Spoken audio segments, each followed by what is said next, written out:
సుజీ రవ్వ అండి. సుజీ రవ్వ 2 గ్లాసుల రవ్వ నానబెట్టుకోవాలి. నానబెట్టుకుంటే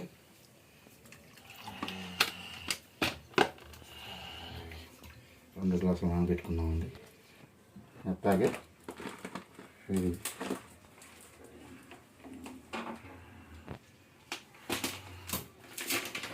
1 గ్లాసు అటుకులు, 1 గ్లాసు అటుకులు,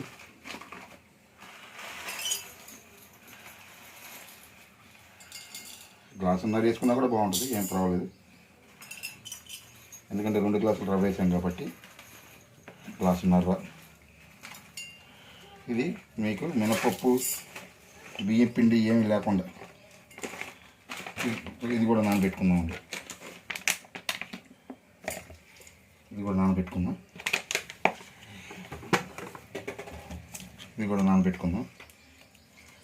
అది నానబెట్టుకొని నానబెట్టుకోవాలి. దీన్ని 10 నిమిషాల్లో నానిపోతుంది. ఇది పక్కన పెట్టేసుకుందాం. పక్కన పెట్టేసుకుందామండి. తర్వాత దీనికి ఒక చట్నీ అండి. చూడండి, ఇది ఎండుమిరపకాయలు నానబెట్టుకున్నాను. ఎండుమిరపకాయలు, ఉల్లిపాయలు, టమాటా, ఇది ఒక చట్నీ అండి. దీనికి ఇప్పుడు రెసిపీ చేస్తానండి. ఇప్పుడు దీన్ని ఎట్లా చేయాలో చూపిస్తాను. ఇది చేస్తాను. నానబెట్టిన ఎండుమిరపకాయలు అండి. ఒక 6, 7, 8, 9 వేసానండి. దీంట్లో పచ్చి ఉల్లిపాయలు, టమాటా, ఇది కొంచెం చింతపండు అండి. కొంచెం చింతపండు, ఒక 2 ఎల్లుల్లిపాయలు, ఒక చిన్న ముక్కల్లో, అంతేనండి. చట్నీకి కొంచెం వాటర్ పోసుకుందాం. ఈ వాటరే పోసుకోవచ్చు మనం. ఇది నానబెట్టింది వాటరే పోసుకోవచ్చు, ఏం ప్రాబ్లం లేదు. ఇది ట్రై చేసి దీన్ని ఇది ఇంత పేస్ట్ అయింది చూడండి. కొంచెం ఇంత పేస్ట్ రావాలి.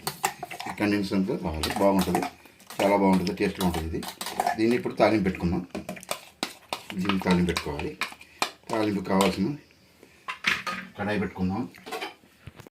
కొంచెం వేడి అవ్వాలి.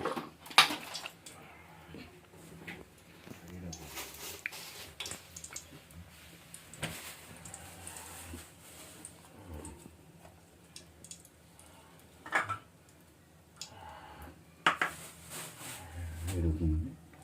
దీంట్లో కొంచెం ఆవాలు, చుట్టుపక్కల ఆవాలు, మినపప్పు, కందిపప్పు, పచ్చెనపప్పు, కొంచెం జీలకర్ర, 2 మెంతులు వేసేసి వేగాలండి.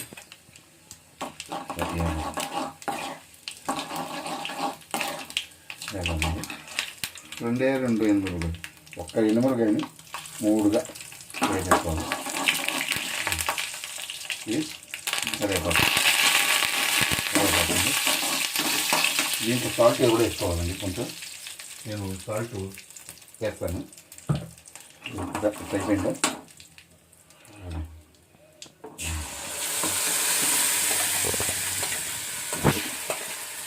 ఇది చట్నీ చాలా బాగుంటుందండి. ఇది టేస్ట్గా ఉంటుంది. ఎమర్జెన్సీ మనకి ఈ నూనెలన్నీ వేపుకునే టైం లేక ఇట్లా పెట్టుకుని దీంట్లోనే కొంచెం నీళ్ళు పోసుకుందాం. ఆ నీళ్ళే దీంట్లో కొంచెం కలుపుకొని ఓకే, అయిపోయింది. ఇది పక్కన పెట్టాలండి. నేను సాల్ట్ వేయలేదండి, సాల్ట్ వేస్తున్నాను. ఇదిగోండి, 1 స్పూన్ మనకు రుచికి తగ్గట్టు సాల్ట్ సరిపోతుందండి. అంతే, చట్నీ అయిపోయింది.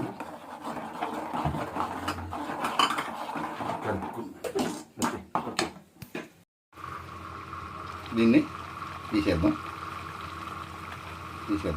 ఒక 2 నిమిషాల్లో తీసేద్దాం. దీన్ని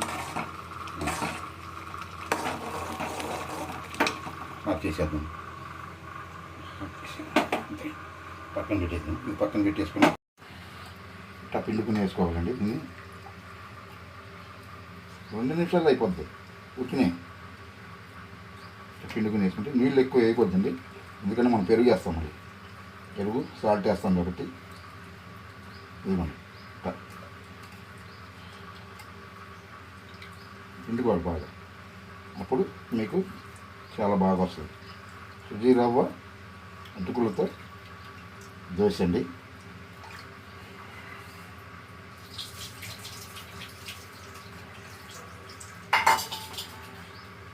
వేసుకోవాలండి. రవ్వ కూడా నానిపోయింది. రవ్వ కూడా ఇట్లా కొంచెం పిండుకొని వేసుకోవాలి. ఎందుకంటే కొంచెం క్వాలిటీ ఎక్కువ వేసానండి నేను, ఇంట్లో తింటారని. వీడియో పోయి చూపిస్తానికి ఇంట్లో కూడా తింటారు. కొంచెం ఇట్లా చేసుకొని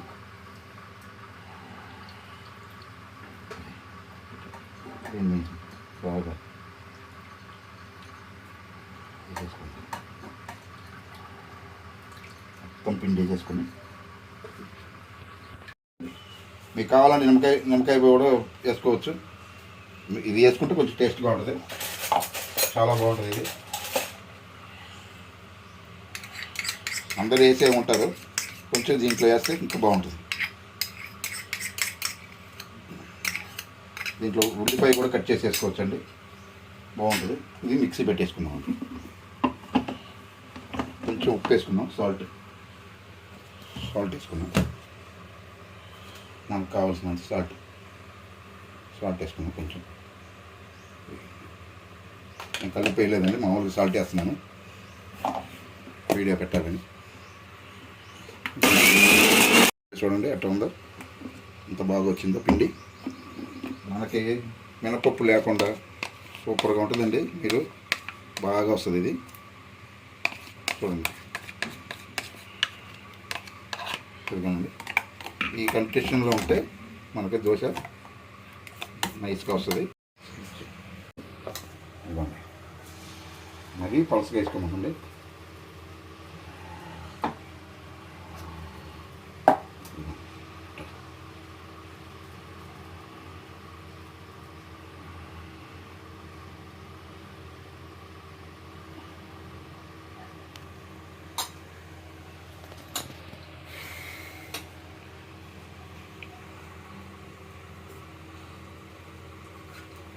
ఆయిల్ వేసుకున్నాం. ఆయిల్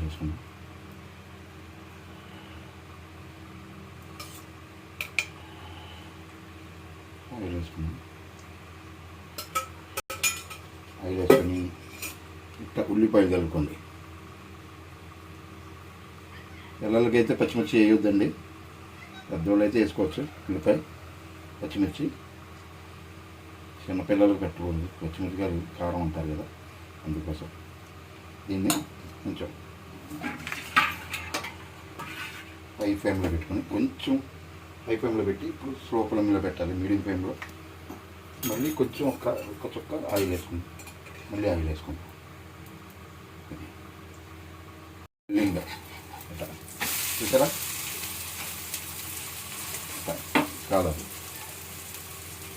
కాలుతుంది. ఒక సైడ్ కాలింది, రెండో చోటుగా కావాలి. హైలోనే పెట్టుకుని కొంచెం చూడండి, మెత్తగా ఉంది. చూడండి, దూదిలాగా ఉంది. బాగా కాలాలి ఇది. దీన్ని మళ్ళీ తీసుకొని తిప్పుకోండి. రవ్వ అటుకులతో చేసిన దోశ అండి ఇది, చాలా బాగుంటుంది. మీరు కూడా ట్రై చేసి చూడండి. అట్లాగే దీనికి తోడు ఆనియన్ టమాటా పచ్చి మనం వేపకోకుండా పచ్చి చేశానంటే, టమాటా, ఆనియన్, అల్లం, వెల్లుల్లిపాయలు వేసి చేశాను. సూపర్గా ఉంటుంది. ఒకసారి ట్రై చేయండి.